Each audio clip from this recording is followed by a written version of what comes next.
principal question is about how do you feel about, like a journalist in this kind of festival, or Cannes Festival by the end?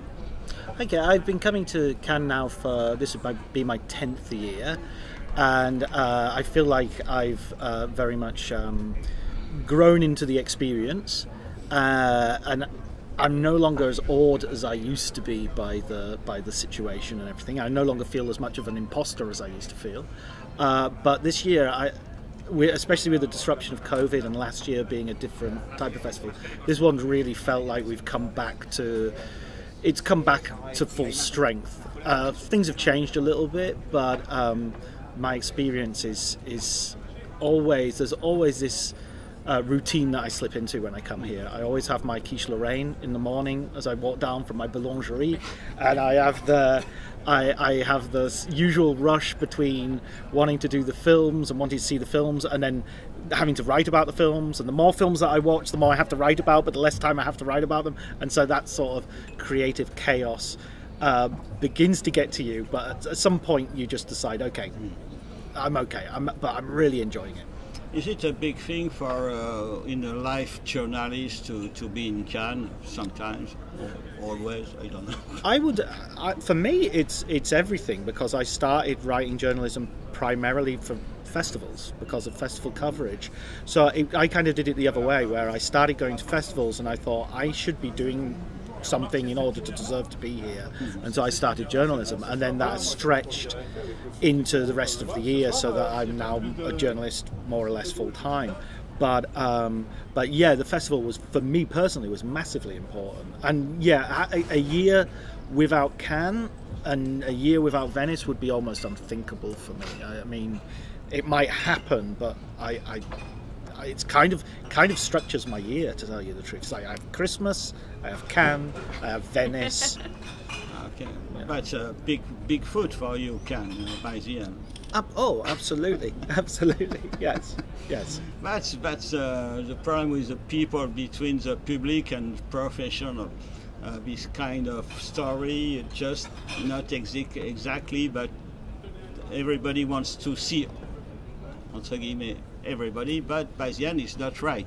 You are the journalist, and there are the artists, and there are the public. How do you live that? Do you think it's normal? Do you think it will be more open? No, I mean, I don't feel that that's necessarily the case. Yeah, I know there are some divisions, and there's definitely like 3 festivals that go on at the same time. There's the parties, there's the marché, and there's the sort of critical festival, if you like. But I don't think that's necessarily true. I mean, yesterday I watched a film sitting next to a Greek director who's a wonderful director who's kind of become a friend, and he's watching the film like a punter. He's watching it with the same way I'm watching it as a critic, and the same way the guy who's next to me is watching it who's a punter as well. We're all customers, we're all punters in the end, we're all spectators. So I don't see that division being necessarily there. I think it's much more invented in our own minds, and I think it would be better if the festival was a little bit better organised in not separating those people and in allowing them to mingle a bit more. But I think once you do mingle, then you realise not everybody's the same, but everybody is approaching cinema from very similar sort of needs, human needs. Nice question, because I can get a lot, but is there any Brexit between the Britannic movie and French movie, for example? Well, Brexit is definitely a sore point with me, because I've made my own personal Brexit by getting out of Britain and living in Italy. But in terms of the cinema, British films are continuing to produce really some great work, and I think one of the best films of the festival thus far has been After Sun, which is a British debut. I think there's a lot of British female directors who are leading the way. Like Charlotte Wells who did After Sun, and Joanna Hogg, who's done the Souvenir Part 2. And likewise, I think in French cinema, I look towards the women to lead the way in terms of Céline Sciamma and Petite Maman, which I thought was superb last year, I think, or maybe, yeah, I think it was last year.